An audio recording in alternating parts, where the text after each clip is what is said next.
der große Revue-Star der Pariser Music Halls, prickelnd und perlend wie Champagner, Marke Zizi Jeanmaire.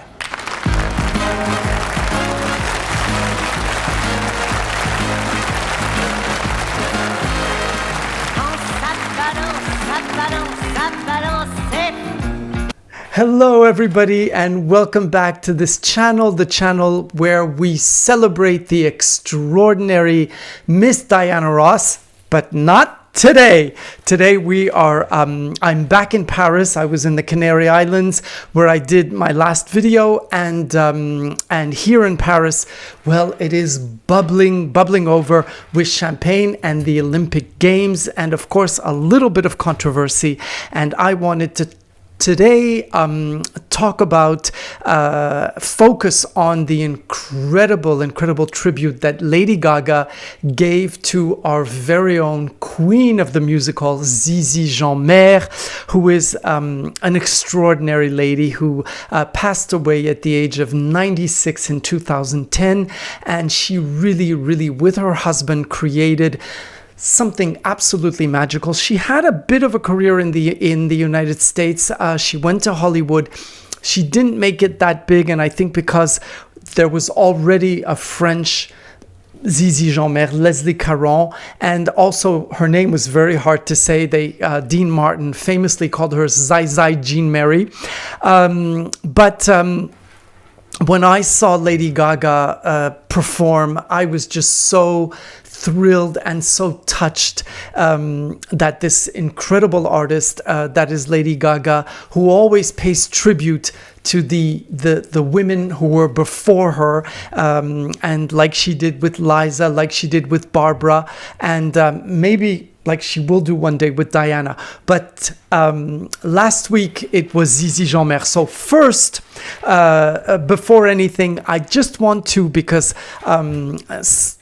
some of you have asked me, but especially my friend Lise Maxi, who I say big hi to, asked what I thought about the controversy concerning the tableau vivant, which was obviously an ode to la scène. Now, obviously the reference was right there, but we must say that on the clipboard of Joly, who was the director, and Daphne Burki, who was his assistant for all the costumes, and she was a creative director as well, and Thomas Joly, they obviously had the Seine, Seine, C-E-N-E, and obviously, it must have come to their mind that they were going to do the Seine on the Seine, S-E-I-N, and the Seine River was a very important part of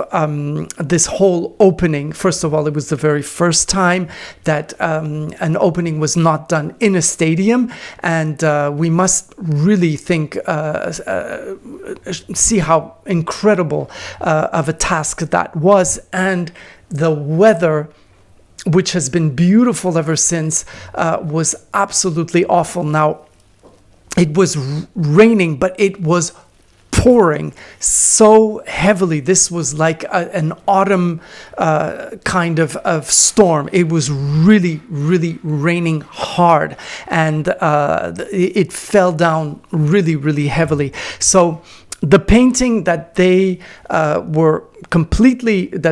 copied, if you want, is the Festin des Dieux, the Feast of the Gods, reference to Bacchus. Now, this painting is in Dijon.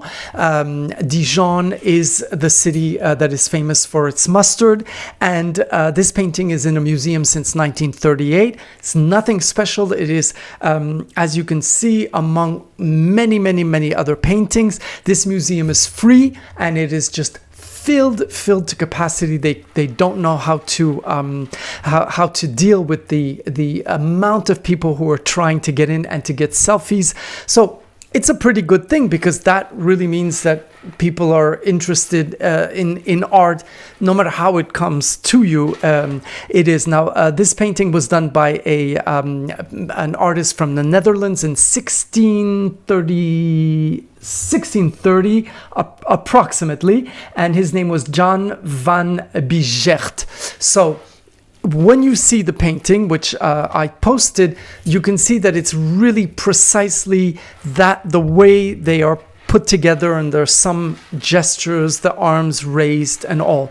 Now, the big deal with this tableau vivant was not so much that it was attacking or mocking Christ or the Christian faith or our religion. It's the fact that it was very long, a little bit too long, slightly underwhelming. The characters, you must understand, were they were outside, so the rain was pouring very hard on them. Rain and drag queens do not make bon ménage, as you say in French. So that's all for the big controversy. Now, the real opening was Lady Gaga coming down on these gold stairs that represented the metropolitan and a metro station.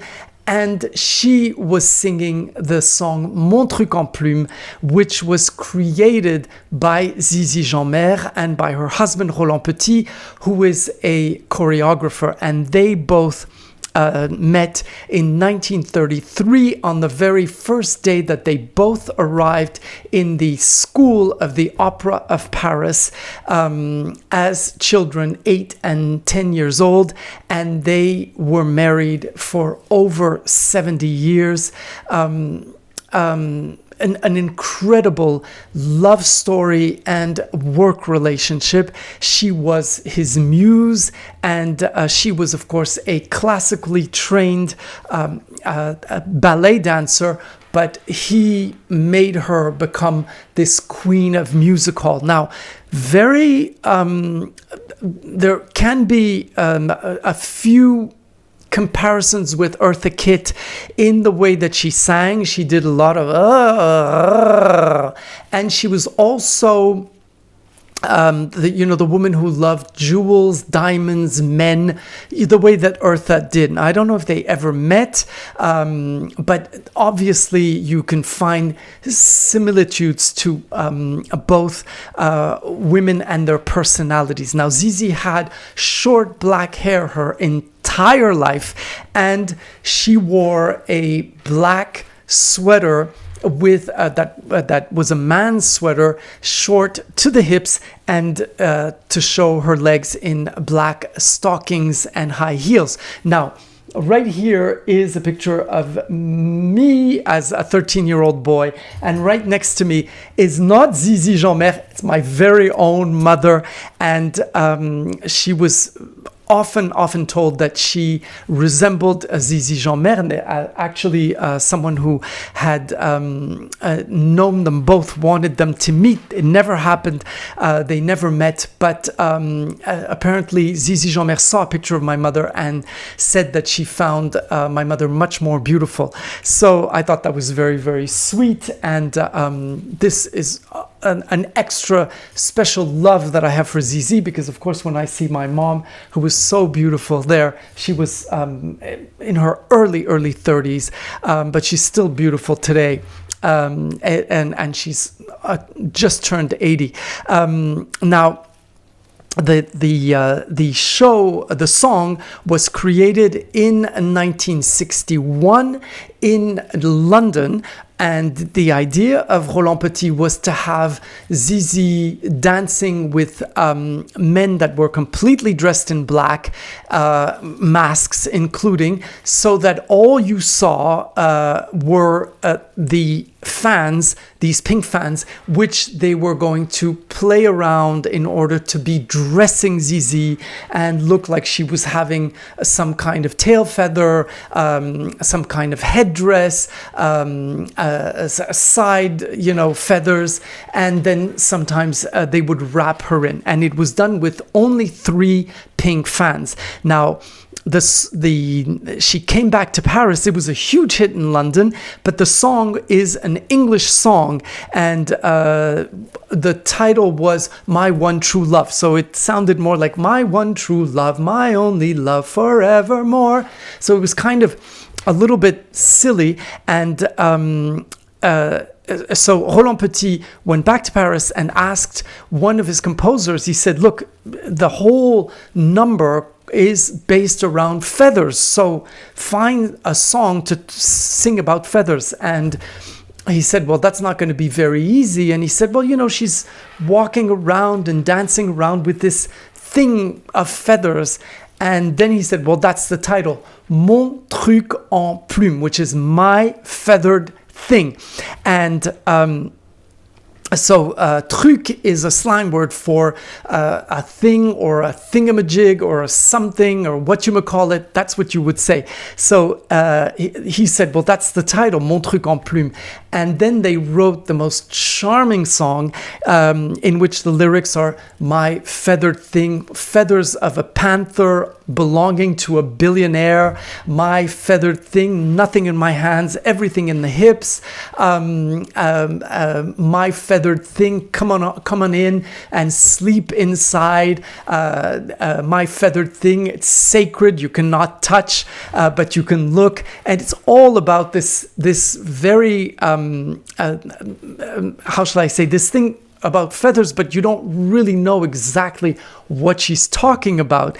And then there's a whole play on plume, because plume means feather in French. The character Plume that used to be on the Monte Carlo show, but it's also in slang, plumer means to pluck the feathers of someone, of a bird, and it means to take all the money from someone. Si tu as plumé quelqu'un, it means you took all his money. Women who are able to do that would say, I had this man and je l'ai plumé, taking all of his money and sending him back to his wife. So she uses all of this innuendo, which is really, really absolutely charming. Now, once the number was created in Paris at the Alhambra in October 1961. While they were rehearsing, Zizi was wearing a bodysuit, a dancer's bodysuit, and her black stockings and high heels, and she got cold. So she took off the shoulders of her husband a black sweater with a V-neck, and she put it on. And a few hours later, Yves Saint Laurent, who was creating the costumes, came in to see the way she was working and to get an idea of what he could make her wear. And when he saw her wearing that sweater, he said, that is your uniform. And he pulled the back of the sweater and it said Yves Saint Laurent, because it was a men's Saint Laurent garment. And he said, it's a Saint Laurent, so that's what you're going to wear. And from then on, she wore that her entire career. And of course, in all kinds of different fabrics, beaded, black velvet, and one very much like this one, which inspired me to make. I beaded this one during confinement, and very inspired by one worn by Zizi. Now, the reason why Lady Gaga did not use the 18 éventails that are in the usual number of Zizi Jeanmaire is because the entire Olympics is sponsored by LVMH, which is the owner of Dior, Moet et Chandon Champagne, as well as Louis Vuitton. And so the one thing that they do not own is Yves Saint Laurent, which is owned by another company. And so it was a little bit difficult by singing this song, which is so associated to Saint Laurent. So what they did instead, and it was a very smart thing to do, is they rented from the Lido the pink powder puffs, which were the finale of the Lido in the 1980s, and they used those to do the same type of choreography, and only two pink fans, and also Lady Gaga was not wearing the usual black sweater short dress that Zizi was wearing, but instead she wore a black satin beautiful bodysuit. Now what's lovely, first of all, when she appears, it was incredible because everybody knew Lady Gaga and Celine Dion had landed in Paris, so we knew they were coming here. And by the way, neither of them were paid a cent for doing their performances. They were talks of 2 million euros for Celine Dion, 700,000 euros for Anaya Kamura, who's French. Nothing. And that is the law for performing during the Olympics. It's always been that way. If an artist performs, he's not paid. Now, when she appeared behind those fans, it was incredible because I saw her walking down the stairs and I didn't think for 1 second it's going to be Lady Gaga. I was, who is it? Who is it? Because, they kept saying surprise, surprise, surprise. And then all of a sudden that beautiful face that she has, and, that Bonjour Paris, which is so touching. When you're a French person, you're always touched by anybody from another country who pays tribute. That's why I'm always very biased about this whole discussion about what they call cultural appropriation, because there's one thing to appropriate, but it's another thing to pay tribute and to pay homage. And I think it's just wonderful when you see people performing and paying tribute to something that was created in France, or just the way the French people are very much influenced by American influence, and they adore everything that is American. Now, Lady Gaga also is a show woman, and she's, she is an artist, a complete artist, and she knows how to give an audience something, and she knows how to milk an audience. And that is something that the French people lack. They they do not have the sense of timing, as my friend Yves Valence says, who was the creative consultant at the Lido for over 15 years. Everything is too long. And they just never think that by doing a 2 or 3 minute segment, everybody's going to remember it, and everyone's going to think, wow, this is just fantastic. And this number is exactly that. It is a very short number, and Zizi Jeanmaire appears with only one fan for practically the entire song. And it's only at the end that they all begin to arrive. And that's when you think, well, it's never going to end. Look, 1, 2, 3, 4, 5. And that is the magic of show business. And that is something that Americans have mastered in everything that they do. It's just that they give you, and then, like Mama Rose says, show them something and then don't give it to them. And it's just that thing that, you keep the audience on their toes. And Lady Gaga understood this perfectly. She went to her piano. It lasted 5 seconds. She comes back, she disappears, she runs up the stairs, and it's so Parisian. And that hairpiece, just magnificent. Just 2 black aigrettes that just, as almost like a drawing, like a sketch drawing of the Eiffel Tower. And she was just absolutely exquisite and charming. And at the same time, being the huge star that she is, probably, one of the biggest stars on earth today with Beyonce, she also had, the short hair, because her hair was up, but blonde. She also doesn't have Zizi's body. Zizi was a tiny, tiny, tiny figure. I think they were about the same height, but the tiniest little frail figure. People who saw her on stage told me that when they went backstage to see her, she was all, all tiny. Now, Lady Gaga is very generous. She was almost Marilyn Monroe-esque in this. You could if you saw the Le Milliardaire, which is a half French, half English production of Marilyn Monroe, one of her last films, the film before The Misfits, she's got that kind of body, and she's wearing black leggings as well. So it's just wonderful the way Lady Gaga gave such incredible reverence and tribute to the fabulous Zizi Jeanmaire, who we miss terribly in France. She really is, one of these figures, just like Josephine Baker. Josephine Baker was a few generations before. They met and they seen each other's shows and they admired each other. But it's the same school of work, and although one was French and one was American. Well, I hope my 2 cents of this whole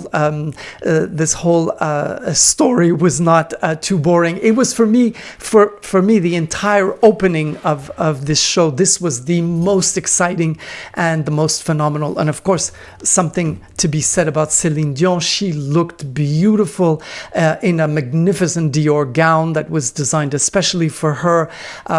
She was on the first floor of the Eiffel Tower. If you've ever been to the Eiffel Tower, it is frightening to be just up there. It's really, really quite scary because it's so high. And she was just absolutely magnificent, singing L'Hymne à l'amour by Edith Piaf, The Hymn to Love, written by Edith Piaf, another very, very important figure of France. And Zizi and Edith Piaf had something in common, which they were both what we call sparrows. They were, little birds of Paris sparrows, and they both had that image of these tiny little frail women, but that have so much power and so much energy, and that are still alive today. So I'll see you next week. Next week, it's all back to Miss Diana Ross. God, could you imagine if she had appeared behind those pink fans? Oh my God. Well, anyway, maybe in another 4 years. I'll see you next week, and thank you all so much, and thank you for your patience, because I was on holiday for almost a whole month, so I only did one video. So I'll see you next week. I'll be back, and I'll be back every Saturday. Bye bye.